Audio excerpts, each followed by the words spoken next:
मैंने कम बताया ये ज्यादा होंगे? कम से कम 50 माँ बाप ऐसे हैं जिनकी जवान बेटियों पे मोबाइल। थोड़ा सा इस माँ बाप से पूछना चाहता, इतना बता दो मुझे, आपसे किसी और से नहीं, इतना बता दो, हमने जो अपनी बेटी को मोबाइल दिया है, बेटी पर मोबाइल है, इसे मोबाइल की क्या जरूरत है? किससे बात करने दिया? कौन इसका रिश्तेदार है जो बात करेगी? फेसबुक चलाएगी तो कहां चलाएगी? व्हाट्सएप चलाएगी कहां चलाएगी? यूट्यूब में देखेगी क्या देखेगी? आप जानते हैं आजकल व्यूज हासिल करने के लिए लोग छोटी छोटी क्लिपें, गधे घोड़े मर्द औरत, इतनी गंदी क्लिपें बना बना के उस पर छोड़ रहा है। यही देखने को बेटी का इंतजाम किया। 3 रोटी खाते हो, 1.5 की अकल रखो। बेटी को मोबाइल देने की जरूरत क्या? अगर किसी की ऐसी बेटी है, चलो पढ़ रही है, उसे जरूरत है लैपटॉप रखे, टैबलेट रखे, मोबाइल, चलो ठीक है, 100 में 1। लेकिन 99 ये जो जवान बेटियों पे मोबाइल है, इसे मोबाइल की जरूरत क्या? बताओ, किससे बात करने दिया है? आज जो समाज में आग लगी पड़ी है, इसी खंडेल के अंदर आप ये देख लेना, अगर तुम्हारे यहां पर शादी हो, तुम्हारे यहां पर फंक्शन हो, प्रोग्राम हो, कहीं और देखने की जरूरत नहीं पड़ेगी। अगर 50 लड़कियां होंगी तो एक के भी सर पे दुपट्टा नहीं होगा, एक भी ढंग के कपड़े नहीं पहने होगी, एक भी पर्दे से नहीं होगी। उसमें नमाजी की बेटी भी होगी, उसमें हाजी की बेटी भी होगी, उसमें मुसलमान की बेटी भी होगी, उसमें तुम्हारी बेटी भी होगी, उसमें मेरी बेटी भी होगी। हम और आप सब इसी रास्ते पर है। लेकिन मैं पूछना चाहता हूं, अब मुझे बताओ, बेटी को जो मोबाइल दिया है, ये जो सर पे दुपट्टा नहीं है, इसके सीने से दुपट्टा हटा हुआ है, इसके चलने का ढंग जो फिल्मों जैसा है, इसके पहनने का ढंग फिल्मों जैसा है, इसके खाने का ढंग फिल्मों जैसा है। जरा मैं इसी बाप से पूछना चाहता हूं, मुझे बताओ, जो बेटी खंडेल नगर से निकल के पार नहीं गई, उसके पास बंबई का फैशन कहां से आया? उसके पास गोवा का चालो चलन कहां से आया? उसके पास नाचने वाली औरतों का लिबास कहां से आया? बताओ, जो लड़की कभी घर से बाहर नहीं निकली, उसके चलने, खाने, पीने, ये सारी तब्दीलियां कहां से आई? ये इसी मोबाइल की देन है, इसी मोबाइल की देन है। अब तो यहां तक हो गया है, ना जाने कितनी लड़कियां, मुसलमानों की बेटियां गैर मुस्लिम लड़कों से मोबाइल के जरिए टच हो गई है, और गैर मुस्लिम लड़कियां मोबाइल के जरिए मुसलमानों के लड़के से टच हो गई है, उनके लड़कों से। मैं ये बात भी यहीं पे कह के जाता हूं, इस्लाम हर किसी इजाजत नहीं देता है कि तुम अपनी बेटियों की हिफाजत करो, गैर मुस्लिम लड़कियों की बेइज्जती करो, उनके दुपट्टे खींचो, उनके कपड़े उतारो, हर किसी इजाजत नहीं देता। इस्लाम तो ये कहता है, मुसलमान वो है, नबी का गुलाम वो है, अगर चलेगा तो उसकी नजरें नीचे को होंगी, अगर खाए तो उसके खाने की अदा बोले नबी नबी, उसके पीने की अदा बोले नबी नबी, उसके चलने की अदा बोले नबी नबी, उसके सोने की अदा बोले नबी नबी। लेकिन मैं पूछना चाहता हूं, आज जो हमारी बेटियां, जिनके कपड़े फैशनीले हैं, जिनके सरों पे दुपट्टे नहीं है, जिनके चलने का ढंग, जिनके खाने का ढंग, और अगर माए अगर सुन रही हो तो वो भी सुन ले, वो माँ, उसके माँ होने का फायदा क्या है? मैं पूछना चाहता हूं, क्या उस माँ को पता नहीं है उसकी बेटी जीने की आड़ में खड़े होकर कभी कपड़े इधर फेंके, कभी इधर फेंके, आधा घंटा मोबाइल पे किससे बात कर रही है? क्या ये माँ पागल है? इस माँ को पता नहीं है मेरी बेटी छत पे किससे बात कर रही है? मेरी बेटी जो मोबाइल में लगी पड़ी है, वो किससे लगी पड़ी है? किससे चैटिंग कर रही है? क्या इस माँ को पता नहीं है? और अगर पता नहीं है तो तुम माँ क्यों बनी है? बस बच्चे पैदा कर देना, अरे यही कमाल नहीं है। याद रखो, मैं तुमसे कह करके जाता कहता हूं, कोई भी मुफ्ती तुम्हारी बेटी को दुपट्टा नहीं उड़ाएगा, कोई भी पीर तुम्हारी बेटी को दुपट्टा नहीं उड़ाएगा, कोई भी मौलाना तुम्हारी बेटी को दुपट्टा नहीं उड़ाएगा। याद रखो, अल्लाह फरमाता है, या अय्युहल्लज़ीना आमनू कू अनफुसकुम व अहलीकुम नारा, ए ईमान वालों, अपने आप को और अपने घर वालों को जहन्नम की आग से बचाओ। नारे तकबीर, नारे रिसालत, रज़ाए मुस्तफा कॉन्फ्रेंस, जश्न दस्तार बंदी, नारे तकबीर, नारे रिसालत। ये आपकी जिम्मेदारी है, आपकी। यार बाप इतना भोला हो गया है, इतना सीधा हो गया है, इतना सज्जन, वैसे भोला नहीं है, वैसे बहुत खतरनाक है, जिसका ले लिया उसका दिया ही नहीं। इतनी इतनी जमीन के चक्कर में सगे भाई से लड़ गया, 50,000 थाने को दे दिए, भाई को इतनी जगह नहीं दी। वैसे भोला नहीं है, ना जाने कितनों का हक मार लिया, मगर इस चीज में भोला। आंखें बंद कर रखी। हजरत यहां का मुझे पता नहीं, हमारे इलाके में तो ना आज आंसू निकल आते हैं। कब तक हम लोग खेलते रहेंगे, खिलाते रहेंगे? शादी होती है ना मुसलमानों की, मैरिज हॉल सजा हुआ जैसे ये। मैं गया, एक साहब थे, उनके भाई मुझसे मोहब्बत करके सैयद साहब आपको आना, पहुंच गया हल्द्वानी की बात, मैरिज हॉल। तो मालूम है मैरिज हॉल का जो गेट था, उस गेट पर 15 साल की उम्र से लेकर के 20-22 साल की उम्र की लड़कियां 8-10 इस तरफ खड़ी हैं और 8-10 लाइन से इस तरफ खड़ी हैं। उनके हाथों में फूल की पत्ती एक डलिया में थी, डलिया सजी हुई उनके हाथों में थी, और जो भी आ रहा ना निकल के, वेलकम वेलकम वेलकम। ये मुसलमानों की बेटियां, उनके कपड़े बस ऐसे, वो साड़ी टाइप की ना, ऐसा साड़ी टाइप की, आधा ये जिस्म दिख रहा था, यहाँ का जिस्म। 15 साल से लेकर के 20-22 साल की बच्ची, ये क्या अमेरिका से आई थी? ये क्या इंग्लैंड से आई थी? इनका बाप कौन है? इनकी मां कौन है? अब उस बाप से मैं पूछना चाहता हूं, तुमने बेटी को नंगा तो कर दिया, अब इसे बेचोगे कब? इससे ज्यादा सख्त जुमले और नहीं बोल सकता हूं मैं, थोड़ा बर्दाश्त कर लेना जरा। बेटी को आधा नंगा कर दिया, इसे क्या कोटे पे बिठाओगे? इसका क्या जिस्म बेचोगे? क्या करने का इरादा है? तुम तो मुसलमान थे ना, तुम्हारे पास तो सैयदा फातिमा का कल्चर आना था, सैयदा ज़ैनब का माहौल होना था, मगर ये बाप नहीं देख रहा। शादी में दुपट्टे ऐसे डाल लिए जाते हैं। अब्बा की आंखों पे चर्बी है क्या? कभी टोका इस बाप ने बेटी को? कभी इस ताऊ ने टोका भतीजी को? कभी इस चचा ने रोका भतीजी को? कभी इस मामू ने रोका भांजी को? सिर्फ मौलाना लोग तुम तक ये बातें पहुंचा सकते, मगर हर माँ बाप की जिम्मेदारी है अपनी औलाद पर।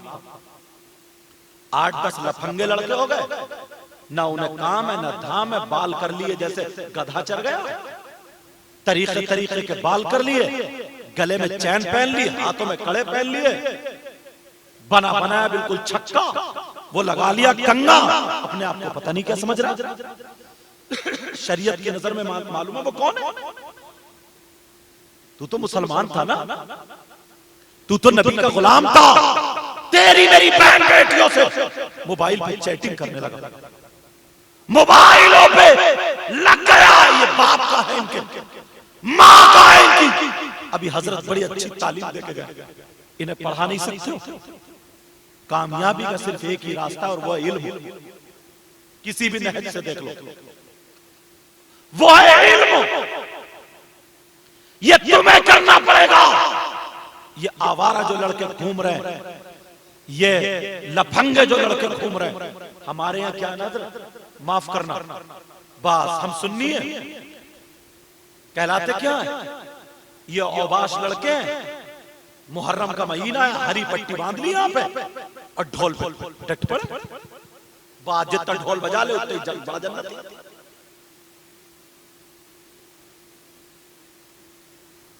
मुहर्रम का महीना आया, 10 तारीख आई, करबला शरीफ में मेला लग गया, झूले लगे पड़े, लड़की लड़कों का इज्तिहाम है। हमारी आपकी बहन बेटियां फैशन करके लाली क्रीम पाउडर पूरा मेकअप करके मेले को जा रही है, तुम वो छोटे छोटे बच्चे को कांधे पे बिठा करके एंजॉय करने मेले। मालूम है 10 तारीख को क्या हुआ था? 10 मुहर्रम को क्या हुआ था? क्या किसी के बाप की शादी है, एंजॉय करने जा रहे? वहां 10 मुहर्रम को नबी के बच्चों ने यह पैगाम दिया था, दीन और इस्लाम की खातिर अगर अपनी औलाद देनी पड़े तो हम दे देंगे, अपनी जान देनी पड़े तो दे देंगे, अपना माल देना पड़े तो दे देंगे। दुनिया वालों को यह सबक दिया था, देखो नबी की औलाद है, अपनी जान भी दे सकती है, अपनी औलाद भी दे सकती है, अपना माल भी दे सकती है, मगर शरीयत का खून नहीं कर सकती है, शरीयत का खून नहीं कर सकती है। मामला इतना था, यजीद के हाथ में हाथ देना था, लेकिन हुसैन ने बता दिया यजीद शराबी है, यजीद गैर औरतों को अपने पास रखता है, शरीयत का खून करता है। हुसैन कभी शराबी से, ढोल बजाने वाले से, गैर औरतों को पास में रखने वाले से, शरीयत का खून करने वाले से समझौता नहीं कर सकता। अपनी जान भी दे सकता है, अपना माल भी दे सकता है। और हमारे यहाँ क्या 10 मुहर्रम को करबला में हलवे पराठे की दुकानें हैं, जलेबी की दुकानें, मिठाई की दुकानें, गोश्त के कबाब चल रहे, लड़की लड़के आपस में टकरा रहे, औरतों का मेला लगा हुआ, झूले लगे हुए। अरे तुम्हें तुम्हारी तारीख से हटा दिया है। दुनिया वालों को पता था करबला में 72 थे, तो उनकी तारीख दुनिया के सफे पर लिख गई है, झंडा गाड़ दिया। आज तो 72 लाख है। अगर हुसैनी मिशन लेकर के ये खड़े हो गए तो हर तरफ दीन और इस्लाम का झंडा दिखाई। पीर नारे रिसालत उलमाए अहले सुन्नत, इन्हें हटाओ। लगा दिया तुम्हें खेल में, लगा दिया तुम्हें कूद में, लगा दिया तुम्हें अय्याशी में, बिगाड़ दिया।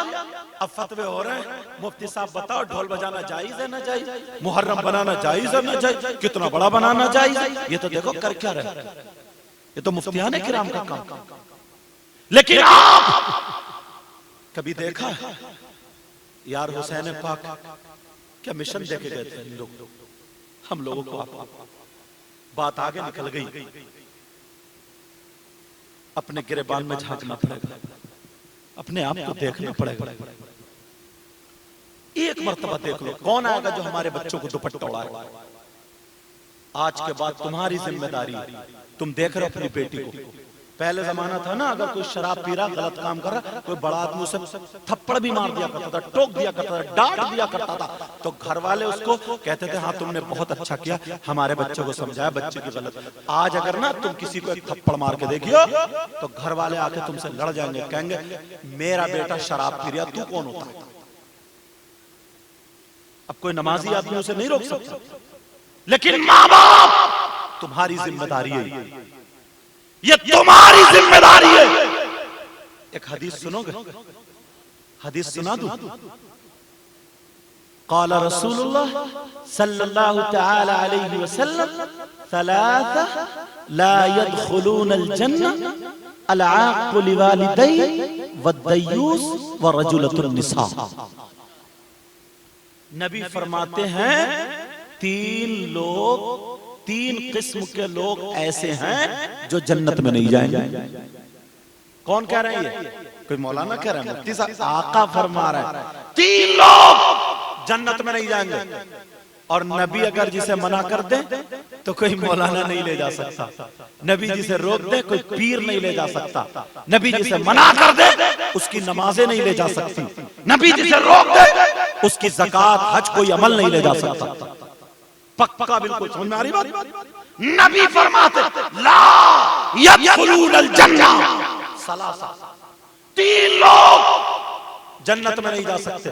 खोलू कौन कौन? सुनना चाह रहे? बोलो सुनोगे? नंबर 1, अल-आक़ु लिवालिदैहि, माँ बाप का नाफरमान, माँ बाप को सताने वाला, माँ बाप को तकलीफ देने वाला, माँ बाप को घड़ी घड़ी रुलाने वाला।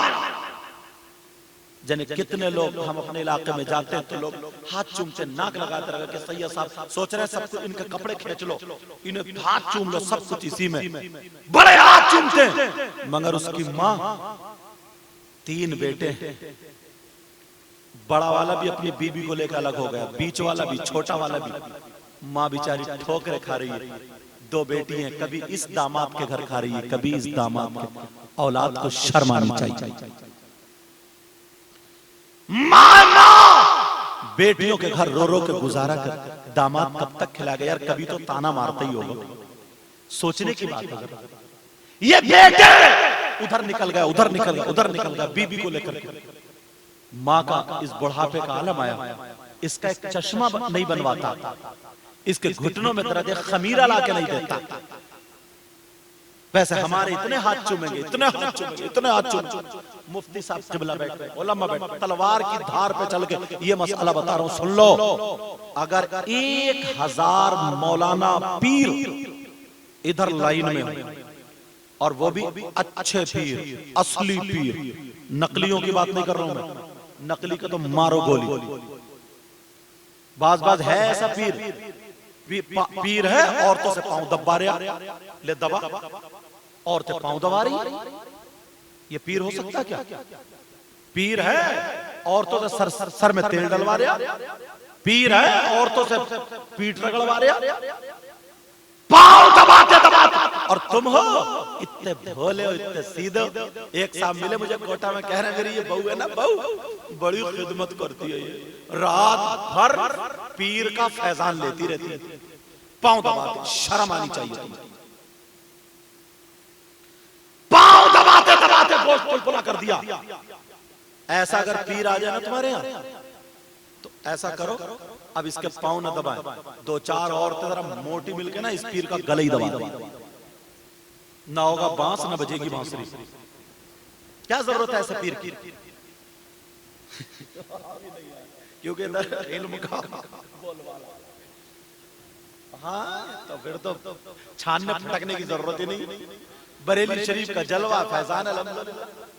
लेकिन सुनो, जो बात बता रहा हूं, 1000 बड़े उलमा इधर लाइन में हो, और तुम्हारी माँ, तुम्हारे बाप इधर लाइन में खड़े हो, और तुम्हारे माँ बाप तुमसे नाराज हो, और ये तुम इनके हाथ चूमो, पांव दबाओ, सर दबाओ, और ये तुम्हारे लिए दुआएं करें। अब मुफ्ती साहब से पूछो, जब तक माँ बाप नाराज हैं, क्या तुम्हारे हक में इनकी दुआ काबिल कबूल है? नहीं। और एक जगह तो हदीस ही है, सलासा ला यक़बलुल्लाहु अज़्ज़ा वजल सर्फन वला अदला आक़ु व मन्नान व मुकज़्ज़िबुन बिक़द्र। इबारत भी इसलिए पढ़ रहा हूं ताकि बात पुख्ता हो जाए, कोई ये ना कहे उर्दू अपनी तरफ से बोल के चले गए। नबी फरमाते हैं ला यक़बलुल्लाहु अज़्ज़ा वजल सर्फन वला अदला।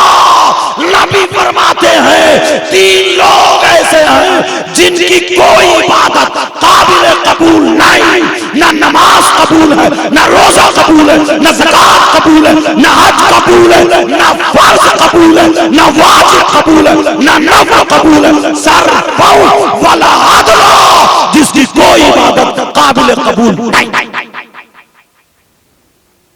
वला अदला, ना फर्ज कबूल, ना नफ़ल कबूल, इसके माबैन सारी चीजें आ जाती हैं। अगर तुम्हारे माँ बाप इधर हैं और अच्छे लोग इधर हैं, जब तक ये राजी ना हो जाए माँ बाप, तुम्हारे हक में दुआ काबिल कबूल नहीं।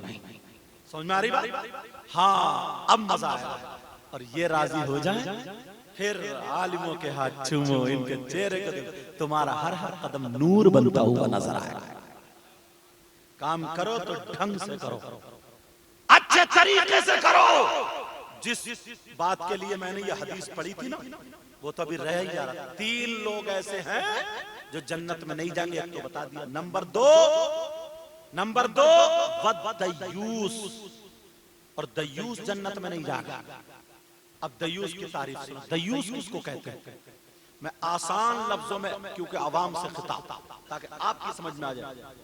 दयूस वो माँ बाप है जिसकी बेटियां आवारा घूम रही है, जिसकी बेटियां फैशनीले कपड़े पहन के बेहयाई और बेशर्मी का मुजाहिरा कर रही हो, जिसकी बेटियां गैर लड़कों से मोबाइल पे चैटिंग और सेटिंग करके दीन और इस्लाम को दाग कर रही हो, जिसकी बेटियां शरीयत के खिलाफ लिबास पहन रही हो, बगैर दुपट्टे के घूम रही हो, बाल दिखा रही हो, यहाँ गले के और सीने के ऊपर का जिस्म दिखा रही हो, और उसके पहनावे से, चलने से, फिरने से, उठने से, इन सारी बातों से वो माँ बाप राजी है, तो वो माँ बाप दयूस है, दयूस है, दयूस है।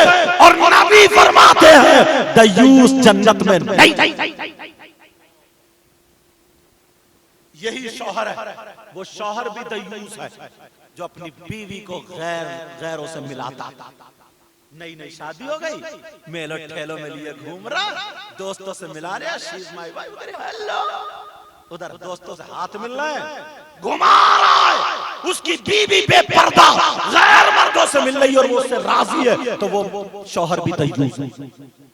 और नबी फरमाते हैं दयूस जन्नत में नहीं जा सकता। अब तुम्हें खुद फैसला करना होगा, तुम्हें खुद अपने आप को देखना होगा, तुम्हें खुद गिरेबान में झांकना होगा। हमारा काम है तुम तक पैगाम पहुंचाना। अमल करोगे तो कामयाब हो जाओगे, नहीं करोगे तो पकड़े जाओगे।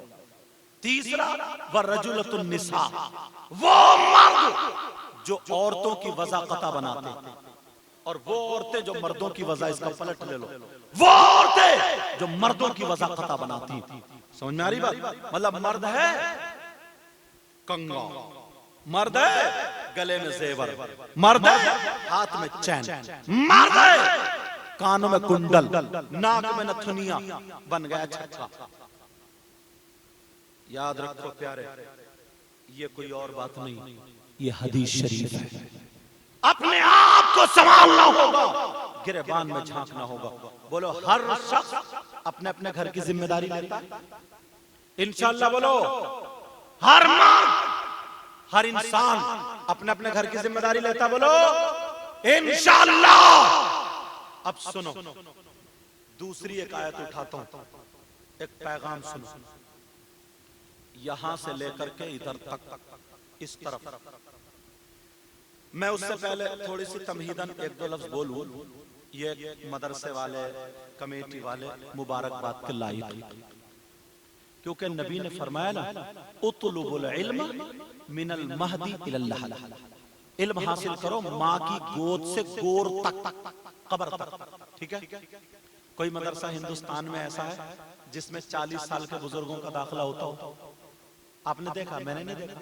कोई मदरसा ऐसा है जिसमें 50 साल की उम्र के लोगों का, 60 साल की उम्र के लोगों का दाखिला होता? नहीं।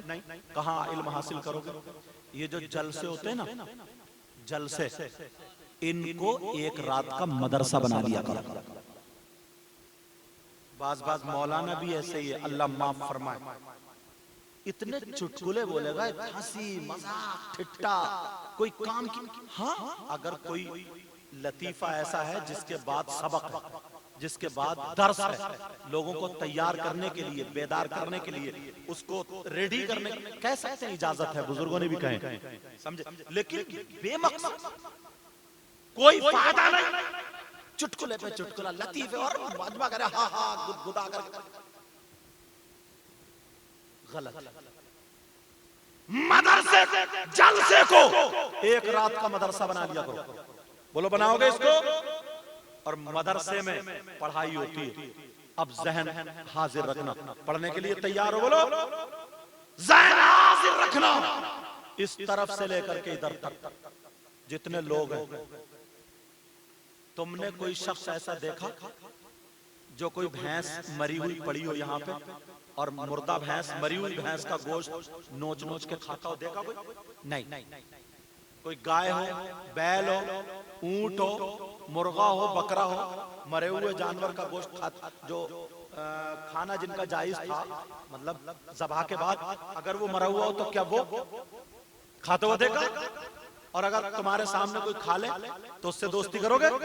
बोलो। और अगर कोई शख्स ऐसा हो जिसका भाई मरा हुआ लेटा हो, जिसके भाई का इंतकाल हो जाए और वो भाई, यार कितना गमज़दा होगा, मुफ्ती साहब क़िबला दुआ करना मेरे भाई की मग़फ़िरत हो जाए, बच्चों को भेज दो कुरान खानी हो जाए, हजरत दुआ करना, छोटे छोटे बच्चे, भाई करता नहीं करता। और वो भाई जिसका भाई मरा हुआ लेटा और अपने मरे हुए भाई का गोश्त नोच नोच के खाता हो, तुमने देखा? और अगर मिल जाए तो कितना बुरा जलील इंसान है। उससे खराब कोई है? बोलो। उससे बुरा कोई है? बोलो। अगर तुम्हें मिल जाए तो उससे दोस्ती करोगे? बोलो हाँ या ना बोलो। तुमने मदरसा बनाया ना, इसको दस्तरखान पे बिठाओगे, गले में हाथ डाल कर घूमोगे, रिश्तेदारी करोगे? बोलो नहीं।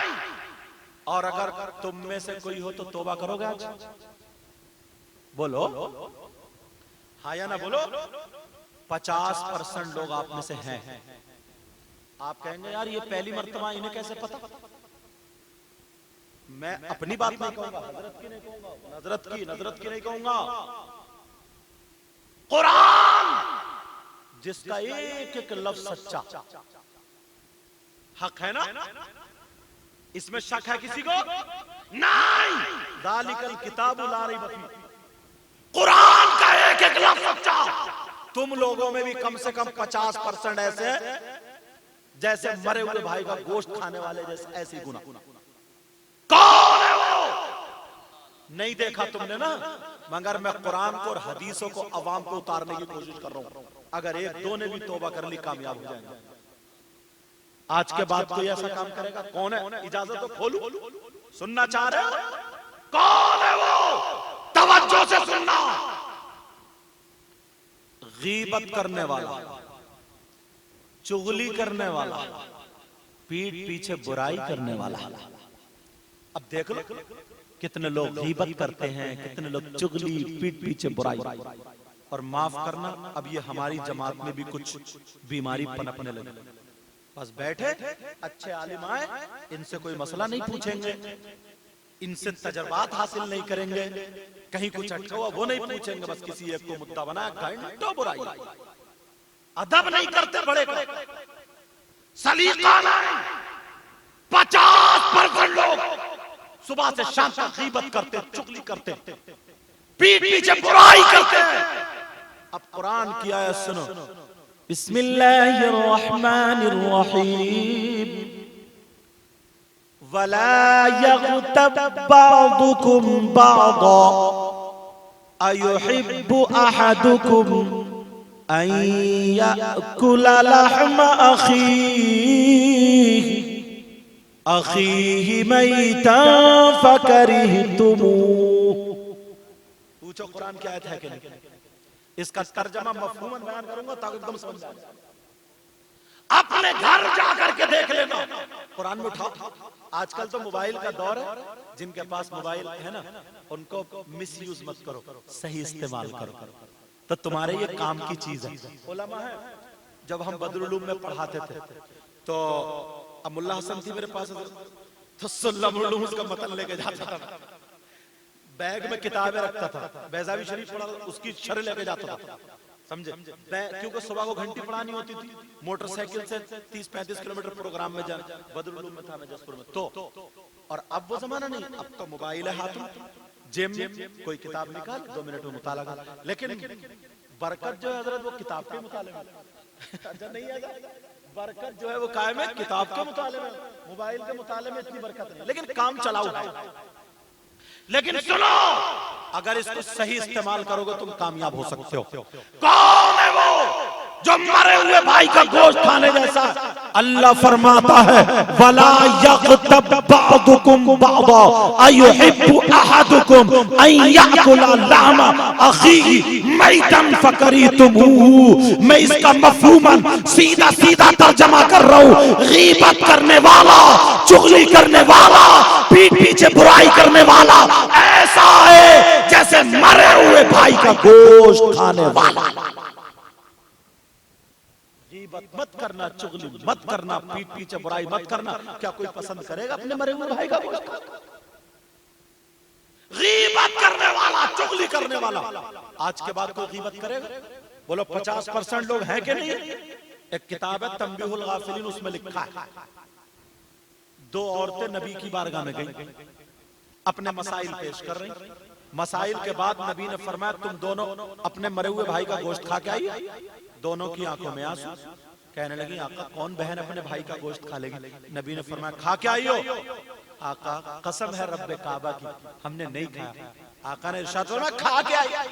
आका कसम है रब्बे जुल जलाल की अगर सच पूछो तो आज हमने गोश्त ही नहीं खाया। नबी बोले खड़ी हो। दोनों खड़ी हुई, जाओ उधर हल्क में उंगली डाल के कै करो, पलटी करो, जाओ। अब नबी का हुक्म। दोनों औरतें गई, हल्क में उंगली डाल के जब पलटी किए तो गोश्त के लोथड़े निकल रहे थे, टुकड़े निकल रहे थे, बोटियां निकल रही, आंखों में आंसू। दोनों कहने लगी हमारे माँ बाप आपको कुर्बान, हमारी जान आपको कुर्बान, कसम है रब्बे काबा की। आका मुर्दार तो मुर्दार, आज हमने हलाल गोश्त भी नहीं खाया, मगर ये आया कहां से? आमना के लाल बोले मुझे पता है तुमने गोश्त नहीं खाया।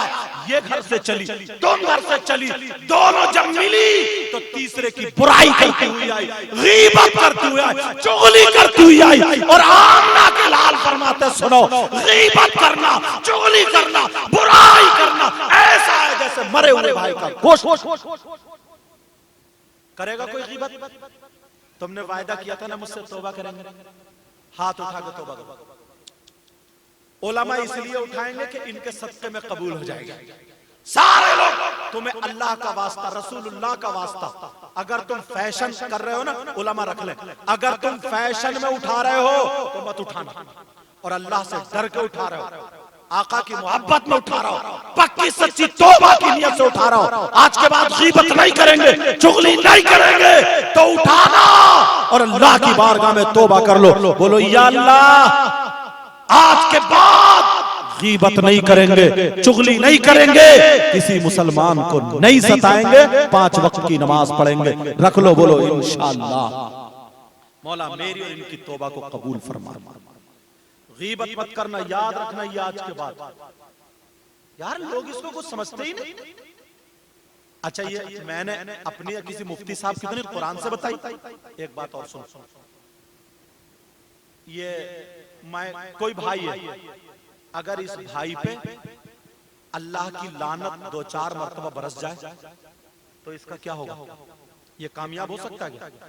ये मदरसा बना लिया ना तुमने, अब एक एक बात पढ़ते चलो। किसी पे अगर अल्लाह की लानत बरस जाए वो कामयाब हो सकता है क्या?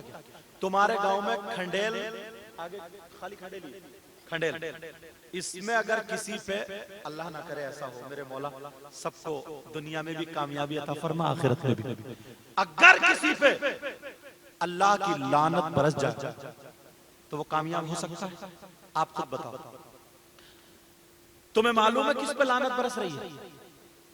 तुम लोगों में भी ना 50 ऐसे होंगे, आप सोच रहे होगे यार बड़े बुरे फंसे, मगर यार माफ करना मुझे बोलना पड़ रहा थोड़ा घुमा के।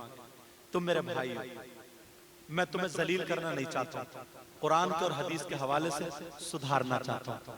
मैल पड़ जाए ना, डॉक्टर चीरा लगाता, थोड़ी देर के लिए डॉक्टर मरीज डॉक्टर को बुरा कहता है, लेकिन जब मैल निकल जाता है ना तो फिर आराम से सोता है। जो समाज में मैल है ना, मैं चीरा लगा रहा हूँ, ये निकल जाएगा। मुझे बुरा तो कह रहे होगे कुछ लोग, सब नहीं समझदार है तो वो नहीं, इस वक्त मैं बुरा तो लगता हूँ, मगर जब ये समाज से मैल निकल जाएगा ना तो कब्र में तुम आराम से सो, फिर दुआएं दोगे, लेकिन उस वक्त की दुआ क्या काम करेगी? लेकिन सुनो, कौन है वो जिस पे अल्लाह की लानत बरसे। मुझे पता नहीं तुम्हारे कारनामे क्या, आपको पता नहीं मेरे कारनामे क्या, मगर कुरान की आयत सुनो, बिस्मिल्लाहिर्रहमानिर्रहीम, लानतुल्लाहि अलल कादिबीन। आसान सा तर्जमा, झूठों पर अल्लाह की लानत। किस पे बोलो? झूठों पर अल्लाह की लानत। सुबह से शाम तक ना 50 मरतबा अगर बोलता है इंसान, 100 मरतबा बोलता है, तो उसमें 25 या 30 झूठ होते हैं। और ये जो मोबाइल है ना, मोबाइल, इसने तो मौलाना लोगों को भी फांस रखा है। शायरों के लिए और मुकर्रिरों के लिए ये बहुत नसीहत की बात है। पहले मुझे, बाद में सबको अल्लाह ताला हिदायत नसीब फरमाए। कहां पहुंचे हजरत? है गया में, तो बता रहा कहीं और, मुझे गांव नाम याद नहीं है। ये भी तो झूठ है। कहां पहुंचे हजरत? है कोडरमा में, तो बता रहा पारसनाथ में। वो मुझे जो नाम याद है वही तो मैं बताऊंगा, मुझे सुन लियो थोड़ा। हाँ, लेकिन सुनो, ये भी झूठ है, झूठ है, झूठ। तुम लोग कहां हजरत? दुकान पे है, मकान पे, मकान पे है दुकान। मजाक में झूठ बोलता है। यहां तक के आदमी झूठ को झूठ ही नहीं समझ रहा। औरत है, उसके बच्चा रोने लगा गोद में, सूरह असर पढ़ के नहीं फूकेगी, वही यकादुल लदीना कफर ये पढ़ के नहीं फूकेगी, आयतल कुर्सी या मुअव्वज़तैन ये पढ़ के नहीं फूकेगी, सूरह फातिहा पढ़ के दम नहीं, क्योंकि अब तो औरतों की याद ही नहीं, इनसे तो दूर हो गई है। पहले की औरतें तो कुरान पढ़ती थी, अपनी बच्चियों से पूछती थी तुम्हारे कितने जुज हो गए, तुम्हारे कितने सिपारे हो गए, वो सुबह उठ के। अब तो मोबाइल देख रही है, पूछ रही है कितने एपिसोड हो गए, क्या हो गया, वो सीरियल कैसा, ये सब इसी में दब गए। लेकिन सुनो, वो बच्चा रो रहा है, हुर हुर तो कर रही है, मगर पढ़ के दम नहीं कर रही है। अब झूठ पे उतर आई। बच्चा जब नहीं चुपा तो बोली चुप जा, देख कुत्ता आ गया, देख बिल्ली आ गई, देख बंदर आ गया, देख शेर आ गया, कुछ भी नहीं। ये